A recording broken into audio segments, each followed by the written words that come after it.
तो आनंद मोहन इसका नेतृत्व कर रहा था छोटन शुक्ला की शव यात्रा का। जब कार वहां पहुंची डीएम साहब की, तो कार के आगे लिखा हुआ था जिलाधिकारी गोपालगंज। तो आनंद मोहन ने तुरंत लोगों से कहा कि अरे अरे डीएम है, इसको मारो मारो। तब पलटू राम ही मुख्यमंत्री थे 2012 में कि 3 तरह के कैदियों को सजा में छूट नहीं मिलेगी। एक खूनी को आप छोड़ने के लिए बिहार सरकार का नियम बदल रहे हैं। शहीद कृष्णैया की जो पत्नी है वो पटना हाई कोर्ट में सरकार के संशोधन को चुनौती दे कि मेरे पति की हत्या हुई थी और सरकार हत्यारे को छोड़ रही है। बिहार के बाहुबलियों का राजनीति से गहरा संबंध रहा है। 1994 का वो साल था जब गोपालगंज के डीएम जी कृष्णैया की हत्या हो गई थी और इस मामले में बाहुबली आनंद मोहन लगातार सलाखों के पीछे चले गए थे और लगातार सजा काट रहे थे। लेकिन एक बार फिर आनंद मोहन कहीं ना कहीं सुर्खियों में, जिस प्रकार से आनंद मोहन को निकालने के लिए लगातार बिहार के मुख्यमंत्री नीतीश कुमार प्रयासरत रहे और खुद को आनंद मोहन का हितैषी भी बता रहे हैं। जब ये पूरा मामला सुर्खियों में उठा है तब से आनंद मोहन के खिलाफ पूर्व आईपीएस अमिताभ दास ने नीतीश कुमार और आनंद मोहन के खिलाफ मोर्चा खोल दिया और सीधे तौर पे उनका तर्क है कि नीतीश कुमार दलित विरोधी हैं। पूरे घटनाक्रम को लेके अमिताभ जी से बात करेंगे और समझने की कोशिश करेंगे कि 1994 में वो घटना क्या हुई थी और तब से काल कोठरी में आनंद मोहन सजा काट रहे थे। पेरोल के मामले में, पेरोल से अभी लगातार वो बाहर हैं और आखिर किस पर्दे के पीछे खेल के माध्यम से नीतीश कुमार आनंद मोहन को बाहर लाना चाहते हैं, तमाम चीजों को समझेंगे। अमिताभ जी, लंबा पुलिसिंग रहा है आपका, कई जिलों के आप एसपी भी रहे। एक बात बताइए कि 1994 में, 1993 शायद आपका बैच के आप हैं, 1994 में क्या हुआ था? जी कृष्णैया कहाँ जा रहे थे और आनंद मोहन का रसूख क्या रहता था? वो शिवहर के एमपी भी रहे, एक बड़े बाहुबली के रूप में भी जाने जाते हैं। और जिस प्रकार से लगातार आप ये आरोप लगा रहे हैं कि आनंद मोहन को बाहर निकालने के लिए नीतीश कुमार लगातार प्लानिंग कर रहे हैं, कानून में संशोधन कर रहे हैं, 94 में क्या हुआ था और अब क्या हो रहा है? देखिए, मैं दर्शकों को विस्तार से पूरी बात बताता हूँ, पूरी कहानी क्या है। ये घटना है 5 दिसंबर 1994 की, है ना। और उस समय ये जो मिस्टर जी कृष्णैया थे, ये 85 बैच के आईएएस अधिकारी थे, गोपालगंज के डीएम हुआ करते थे, जिलाधिकारी। ये कृष्णैया साहब पटना में एक मीटिंग अटेंड करके गोपालगंज लौट रहे थे। जब इनकी कार मुजफ्फरपुर पहुंची तो सामने से छोटन शुक्ला की शव यात्रा आ रही थी। वही मैं बताता हूँ। छोटन शुक्ला मुजफ्फरपुर का खूंखार क्रिमिनल था और गैंगवार में उसकी हत्या कर दी गई थी। तो छोटन शुक्ला की शव यात्रा आ रही थी, जनाजा आ रहा था, उसमें सैकड़ों हजारों गुंडे शामिल थे। उस शव यात्रा का नेतृत्व ये आनंद मोहन कर रहा था। आनंद मोहन उस समय भी खूंखार अपराधी हुआ करता था और इसको लोग आतंक मोहन कहते थे। तो आनंद मोहन इसका नेतृत्व कर रहा था छोटन शुक्ला की शव यात्रा का। जब कार वहां पहुंची डीएम साहब की, तो कार के आगे लिखा हुआ था जिलाधिकारी गोपालगंज। तो आनंद मोहन ने तुरंत लोगों से कहा कि अरे अरे डीएम है, इसको मारो मारो। उसके बाद हत्या कर दी गई कृष्णैया साहब की। वो वहीं पर शहीद हो गए, मौके पर ही शहीद हो गए। और उसके बाद देखिए, आनंद मोहन और बाकी गुंडों पर इतना ज़्यादा खून सवार था कि इसके बाद भी इन लोगों को चैन नहीं आया। इन लोगों ने क्या किया कि कृष्णैया साहब के चेहरे को, वो मर चुके थे, उनके चेहरे को इन लोगों ने ईंट से मार के कुचल दिया और चेहरा बिल्कुल विभत्स हो गया। तो इस तरह शहीद हो गए कृष्णैया साहब। कृष्णैया साहब के बारे में बताओ कि वो महबूब नगर के रहने वाले थे, आंध्र प्रदेश में है, अब तो तेलंगाना का हिस्सा है महबूब नगर। एक बहुत ही गरीब दलित परिवार से आते थे और बहुत संघर्ष करके आईएएस बने थे और बिहार में ईमानदार अधिकारियों में उनकी गिनती की जाती थी। तो कृष्णैया साहब शहीद हो गए और उसके बाद पूरे हिंदुस्तान में सनसनी फैल गई, क्योंकि ये बहुत बड़ी घटना थी कि नेशनल हाईवे पर एक सीनियर आईएएस अधिकारी को इस तरह गुंडे मिल के मार दें। मुझे अभी भी याद है, मैं उस समय मसूरी में लाल बहादुर शास्त्री एकेडमी में था। मैं 94 बैच का आईपीएस हूँ, नया मैंने ज्वाइन किया था वहाँ, और वहाँ सारे आईएएस आईपीएस लोग साथ में ट्रेनिंग कर रहे थे। तो जब खबर मसूरी पहुँची लाल बहादुर शास्त्री अकादमी में, तो वहाँ भी बिल्कुल सनसनी फैल गई और वहाँ शोक सभा आयोजित की गई। और हम लोग जो थे, खास के बिहार के जो लोग थे, हम लोग तो कहिए कि शर्म से गड़ गए कि बिहार से ऐसी बुरी खबर आ रही है। तो संक्षेप में यही मामला था।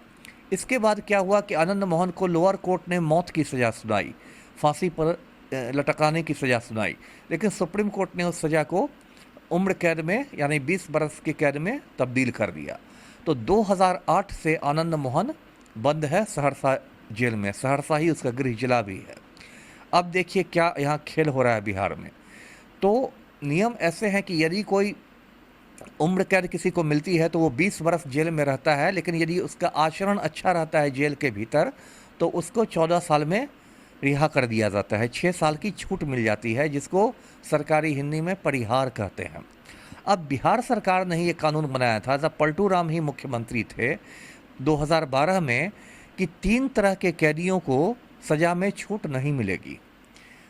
पहले वो 14 साल के बाद उन्हें ही छूटे। हाँ वही, उनका आचरण बढ़िया भी रहा। हाँ बढ़िया भी रहा तब भी 14 साल का नहीं छूटेंगे यदि वो आतंकवादी हों, यदि वो बलात्कारी हों, अथवा उन्होंने किसी सरकारी सेवक की हत्या की हो, है ना। तो आनंद मोहन पर हाँ, वही आरोप। तो आनंद मोहन उसमें फंसा हुआ था क्योंकि उसने तो सरकारी सेवक की हत्या कर दी थी। तो इसलिए आनंद मोहन को छोड़ने में ये जो नियम था ये अड़चन पैदा कर रहा था। अब देखिए बिहार में कैसी अंधेर गर्दी है कि अभी 10 अप्रैल को यानी 14 दिन पहले बिहार सरकार ने उस नियम में ही संशोधन कर दिया और ये जो सरकारी सेवक की हत्या वाली शर्त थी उसको हटा दिया, विलोपित कर दिया, है ना। तो अब आनंद मोहन की रिहाई का रास्ता साफ हो गया।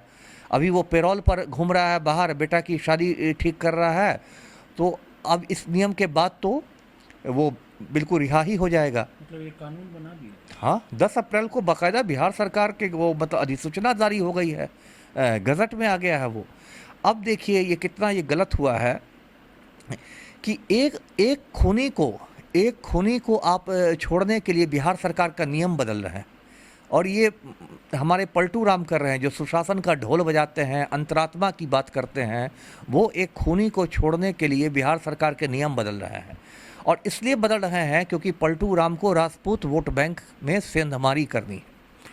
आपको याद होगा 2-3 महीने पहले पटना के मिलर हाई स्कूल में राणा प्रताप की पुण्यतिथि मनाई गई थी और उस पर भी वहाँ भी राजपूतों का जुटान हुआ था और तब आनंद मोहन के चमचों ने नारे लगाए थे रिहा करो रिहा करो।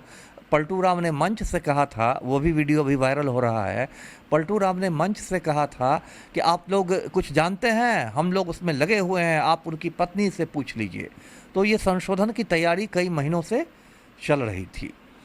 तो ये पूरा खेल हुआ है।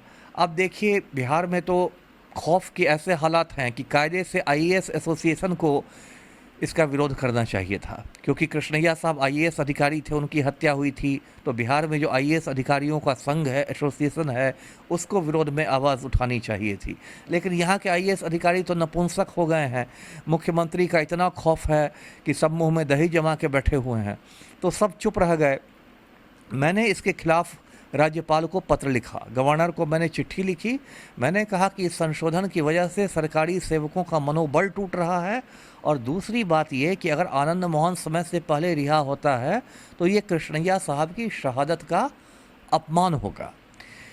उसके बाद मैंने कई चैनलों को इंटरव्यू भी दिए और अब तो ऐसा हो गया है कि ये बात मतलब एक समझिए कि राष्ट्रीय स्तर का मुद्दा हो गया। कल जो मायावती हैं, जो दलित नेता हैं, देश की बड़ी दलित नेता हैं, यूपी की 4 बार सीएम रह चुकी हैं, कल सुश्री मायावती ने ट्वीट किया है और उन्होंने कहा है कि एक ईमानदार दलित अधिकारी की बिहार में हत्या हो गई थी और हत्यारे को नीतीश कुमार समय से पहले छोड़ रहे हैं। ऐसा लगता है कि नीतीश कुमार दलित विरोधी हैं। तो पूरे देश में अब कश्मीर से कन्याकुमारी तक नीतीश कुमार की जो छवि है वो एक दलित विरोधी व्यक्ति के रूप में उभरी है। तो यही अभी पूरा मामला है और ये भी एक मामला है कि शहीद कृष्णैया की जो पत्नी है, उमा कृष्णैया नाम है, वो हैदराबाद के पास एक जगह अध्यापन कार्य करती हैं। तो मेरी जो टीम है वो उनसे संपर्क करने की कोशिश कर रही है, हो सकता है संपर्क हो भी जाए आजकल में। और हम लोग चाहते हैं कि वो शहीद कृष्णैया की जो पत्नी है वो पटना हाई कोर्ट में सरकार के संशोधन को चुनौती दे कि मेरे पति की हत्या हुई थी और सरकार हत्यारे को छोड़ रही है। तो यदि वो चुनौती देती है तो हमारी स्थिति बहुत मजबूत हो जाएगी। और एक बात और कि जो राष्ट्रीय अनुसूचित जाति आयोग है उसने भी नीतीश सरकार से, बिहार सरकार से इस मुद्दे पर स्पष्टीकरण मांगा है कि एक दलित अधिकारी के हत्यारे को सरकार समय से पहले क्यों छोड़ रही है। देखिए सीधे तौर पे पूर्व आईपीएस अमिताभ दास जी थे जो आनंद मोहन की रिहाई का जो मामला है और लगातार जो सरकार के तरफ से जो कानून में संशोधन किया गया, इसको लेके विरोध जता रहे और कह रहे हैं कि जिस प्रकार से नीतीश कुमार आनंद मोहन को निकलवाने के लिए जो कानून में परिवर्तन लाया गया वो बिल्कुल विरोधाभास है, उसका खुलकर विरोध कर रहे हैं। और उन्होंने राज्यपाल को ज्ञापन देने का भी काम किया और सीधे तौर पे कहा है कि जो जी कृष्णैया की पत्नी है हम उनसे भी संपर्क साध रहे हैं और जो सरकार के तरफ से जो कानून में संशोधन किया गया कोर्ट में वो चुनौती देने का काम करेंगे। इसको लेके लगातार जी कृष्णैया की पत्नी से संपर्क साधा जा रहा है। रोहित, नटराज न्यूज़, पटना।